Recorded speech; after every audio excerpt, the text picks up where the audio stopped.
guys, welcome! In this video, we'll dive into the detailed skill analysis of the Nameless, the next hero class coming in ROM. The Nameless is a stealthy and mobile melee physical hero class that can summon clones, inflicting massive amounts of critical auto-attack damage. We already had our first look at the Nameless and showcased his PvE prowess as a solo DPS in my previous videos. This time, we'll discuss in detail his skill mechanics and analyze his pros and cons in both PvE and PvP. Alright, without further ado, let's begin. First, let's take a look at the Nameless core passive skill, Black Flame Shadow. The main feature of the Nameless playstyle is the ability to summon clones that can auto-attack enemies and mirror your attacks. These clones are considered as monsters with demi-human race, medium size, and neutral element properties. They inherit 90 to 150% of your physical attack, 200% of your physical def, and 100% of your other stats, including the element of your attacks. However, they do not inherit some effects, such as elemental counter coefficient and damage increase to enemies under abnormal status, which slightly caps their theoretical damage ceiling. Although not invincible, the clones are still quite sturdy, as they can only take up to 20% of their own HP as damage per second. Their damage potential and survivability can be further enhanced using the Aid Arcane Rune. The Nameless can summon two types of clones. The first is a regular phantom, which is a shadowy figure of the Nameless.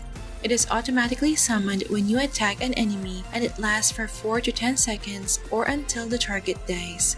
It's a bit squishier, inheriting only 25% of your max HP. The second is the Perfect Phantom, which is an exact replica of your current appearance. You can summon it using the Shadow Fire Substitute skill, which is unlocked once you've upgraded your core passive skill to level 7. When the Perfect Phantom dies, the skill enters a 10-second cooldown, so you need to be cautious during that downtime. Unlike the regular Phantom, the Perfect Phantom inherits 100% of your HP, lasts for 60 seconds, and automatically attacks nearby targets. Having both Phantoms alive triples your damage output. Aside from adding more damage, your clones also make you tankier. At level 4 core passive, every Phantom summoned gives you 45% final damage reduction. So if both clones are alive, that's a constant 90% final damage reduction, which can diminish all types of damage, including HP loss. This massive final reduction stat encourages high-risk plays and offensive positioning. Another benefit of having a Perfect Phantom is that it grants you an enhanced hiding state which enemies cannot detect and dispel. This hiding state is similar to Sarah Alien's Wish Chant buff and Devil Squid card's Stealth state, where attacking and casting skills will not break hiding. However, in PvP, you will still be visible to enemies using Horn of the Watcher relic. In addition, this hiding state makes you untargetable, similar to Ancient Artifact user's Optic Camouflage buff. However, you can still be target locked by players using an Insight Eye card in their weapon. This means that beyond the huge damage boost and damage reduction, your clones are also a great tool for misdirection. While your clones distract or pressure the enemy, you can reposition safely and outplay enemies who focus on the wrong target. Next, let's dive into the Nameless's damaging skills. First, Supersonic Strike is a multi-hit skill that scales directly off your auto-attack damage. Since it doesn't interrupt your auto-attack intervals, it fits seamlessly into your AA rotations. The skill inflicts 7 consecutive ticks of damage in a 3-meter radius around yourself, with each tick dealing 97% of your auto-attack damage. With a related star rune, its damage can be increased by up to 40%. Although its damage is based on your auto-attack, Supersonic Strike can additionally benefit from skill damage bonus but not affected by skill damage reduction thanks to the tier 5 effect of the Nameless's signature weapon. This means investing in AA damage, crit damage, physical damage, and even skill damage can significantly increase its damage potential. Supersonic Strike can be used to summon a regular Phantom, and both Phantoms can cast this skill simultaneously, allowing you to deal short bursts of damage while auto-attacking. Next, Phantom Execution is the Nameless's ultimate skill. After channeling for a short period, it creates a 5-meter radius AoE around your target. You then become invincible while unleashing 7 slashes that jumps randomly to enemies within the circular area. Each slash inflicts 3 ticks of damage, with each tick dealing 400% of your auto-attack damage. And with a related star rune, the first slash to each target can increase by up to 500%. Enemies hit by the slashes will also be immobilized for 1 second, making it harder for them to escape from your ultimate's AoE once they're caught. Although Phantom Execution is a target lock skill, the slashes are randomly split among enemies within the AoE, so the more enemies in range, the more spread out the damage becomes.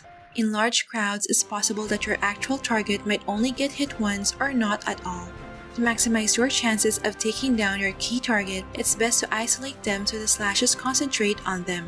Similar to Supersonic Strike, Phantom Execution can also benefit from skill damage bonus but not affected by skill damage reduction thanks to the Tier 5 effect of the Nameless' signature weapon. Next, Assassination Formation is a wide area AoE skill that deals physical damage to all enemies within a 9-meter radius, but its true value lies in the 3 defensive buffs it grants within 3 seconds after casting. First, you enter a hiding state that cannot be detected or removed. Second, your movement speed is instantly set to 330% cap, which cannot be reduced. This effect is actually stronger than Moonlight Flower Star card since you won't be slowed down by Morak's Orderless Shackle. And third, you become immune to range physical and magic damage, which you can use to survive against Elenia's Mercury Concerto. Since Assassination Formation physical attack multiplier is low and it doesn't scale with crit and AA damage, it functions more as a life-saving tool. You can use it for dodging boss mechanics in PvE and escaping sticky situations in PvP. Although it has a long cooldown of 18 seconds, it can be lowered with CD reduction gears and the related S rune. And last, Phantom Blink is the Nemesis' primary mobility skill which has an offensive component.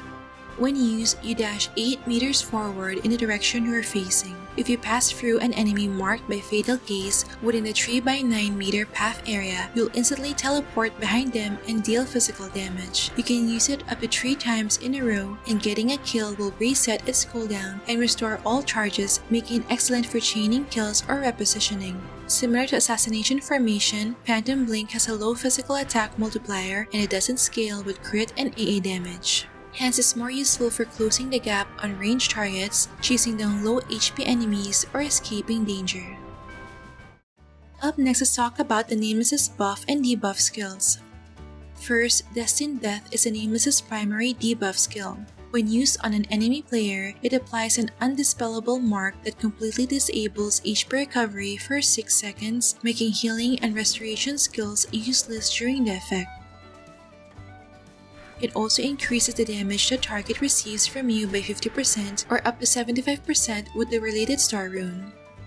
At the same time, all incoming damage, whether it's from you, your allies, or even damage absorbed by shields, is converted into embers at a 1:1 ratio which lasts for 15 seconds. If the total embers exceed the target's current HP, they are instantly executed, bypassing any anti-fatal effects or resurrection passives. This makes it a powerful finisher in PvP. You also have an option to detonate embers early, dealing HP loss damage equal to the stored embers value to all enemy players within 3 meters of the marked target, so it also has a good potential in GVG and team competitions. When used on monsters, Destined Death just gives you a 50%-75% damage boost for 30 seconds depending on the related star rune. Destined Death enters a 15-second fixed cooldown after being used on a monster or when the embers detonate or expire. Next, Fatal Gaze is the Nameless' core offensive buff skill. It boosts your AA and skill damage by 30% for 60 seconds or up to 90 seconds with the related S rune. While the buff is active, it automatically marks 2 targets, the enemy with the lowest current HP and the enemy closest to you. These marks are updated once per second in real time. Attacking marked targets allow you to ignore flee and damage block so you won't have a problem with safety walls. On top of that, killing a marked target adds a 100% bonus effect, increasing your AA and skill damage by another 30% per kill, which can stack multiple times during the buff's duration. So if you manage to eliminate 5 marked players early in a fight, you can get 150% AA and skill damage bonus already, which can easily snowball a match. Killing non-MVP or mini-monster also grants a bonus effect, but at a reduced rate of 10% only, which is equivalent to 3% AA and skill damage per kill. Just note that all accumulated bonus effects are cleared if you die, leave the map, or recast Fatal Gaze, so use it strategically. And last, Shadowfire Brand acts as the Nameless's emergency reset or personal resurrection point. You can place the brand on the ground and it stays active for 90 seconds. If you take fatal damage or manually tap the skill again, you're instantly warped back to the brand and your HP and SP are fully restored. However, the brand can be destroyed after taking 5 hits, so you need to place it somewhere safe from AoEs or roaming mobs. After the brand is destroyed or the warp back is triggered, the skill enters a 12-second fixed cooldown. With the related S rune, Shadowfire Brand also becomes a source of sustain, as you'll be healed up to 2% of your max HP per second while the brand is active. It acts as your safety net for aggressive plays.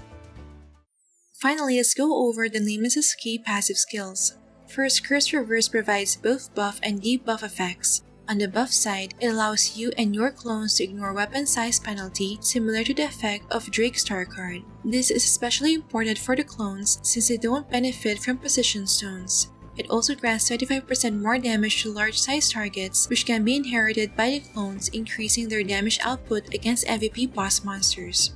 On the debuff side, any enemy that defeats your clones will immediately take HP loss damage equal to 10% of their max HP, and their final damage bonus is reduced by 50% for 10 seconds. This acts as a deterrent for enemy DPS who might reconsider killing your clones due to the potential risk of weakening their damage or even leading to their own death. Second, Impermanence turns luck into a crucial stat for both damage and survivability. In terms of offense, every 6 luck gives 1% physical pen, improving your burst potential. In terms of defense, the Nameless has a mechanic where incoming damage randomly fluctuates between 1% and 100%, and every 10 luck reduces the upper range by 1%. For example, with 360 total luck, you'll gain 60% physical pen, and the damage you receive will fluctuate between 1% to 64%. This makes the Nameless surprisingly tanky, as it is a direct damage reduction, and the only real counter to this mechanic is Alenia's Dolan trick. Just note that this reduction doesn't affect HP loss damage. Another effect of Impermanence is it hides you and your clones' HP bars from enemies, preventing them from knowing how low your health is. This adds another layer of confusion, as it's harder for your enemies to decide if they will focus on you or your clones.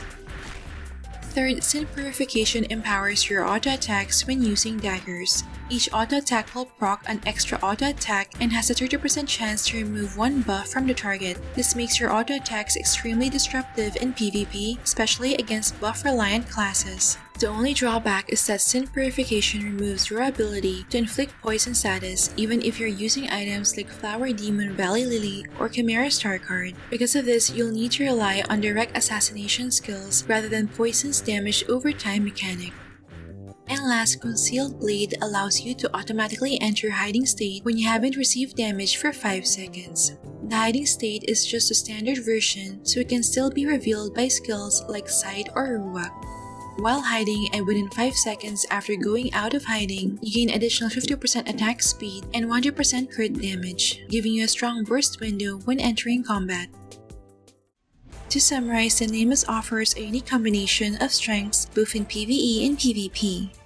First, one of his biggest strengths is his enhanced hiding mechanic, which makes him undetectable and untargetable by most enemies. This gives him a huge edge over classes that rely on target locking skills like Soulbinder and auto attacks like Fenrir. The Nameless is also extremely mobile. He can dash up to 3 times using Phantom Blink, warp back to a safe position with Shadowfire Brand, and hit the maximum movement speed using Assassination Formation. This combination of stealth and mobility is perfect for a hit-and-run assassin playstyle, great for picking off targets and escaping before the enemy can respond. Second, the Nameless also excels in survivability. His Impermanence passive allows him to focus on having high luck in order to drastically reduce the incoming physical and magic damage. With both clones active, he gains 90% final damage reduction, which can reduce all types of damage including HP loss. After casting Assassination Formation, he gains life-saving buffs that allow him to escape sticky situations. When Shadowfire Brand is active, he can heal up to 2% of his max HP per second. Moreover, even if he dies, he can revive instantly with full HP and SP by warping back to the brand. And third, he can adapt to multiple roles in PvP. As a pure DPS, he and his clones can burst enemies down with his massive critical AA damage. As a utility disruptor, he can apply pressure by marking them with Destined Death, removing their buffs, and applying debuffs with his high attack frequency. And as a pure tank, he can survive long and hold objectives in 6v6 thanks to his innate reductions. Using Emir's notebook, you can prepare multiple builds and switch between them depending on the battle situation. But of course, the Nameless still has some shortcomings that you should consider. First, his damage output shines more in 1v1 situations such as in Komodo and memory instances, but falls short in mob-heavy content such as in Oracle and White Star Airship. This because his damage comes primarily from single-target, melee-range auto-attacks. While Phantom Execution thus offer AoE, the range is limited and the slashes target enemies at random, making it unreliable in fights with scattered mobs.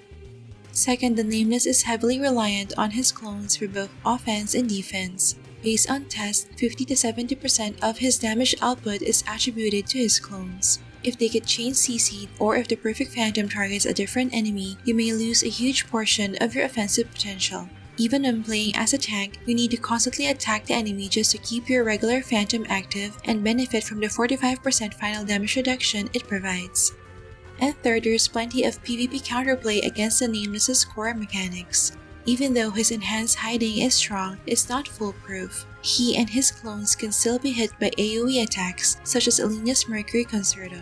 Items like Horn of the Watcher and Insight Eye Card can ignore his undetectable and untargetable state. He also lacks built-in CC immunity or CC cleansing skills, which makes him vulnerable to chain CC setups from classes like Jormungandr or Morok unless you equip anti-CC gears. Moreover, the damage fluctuation mechanic from Impermanence can be disabled by Alinia's Dolan trick, making him easier to burst down when turned into a vegetable.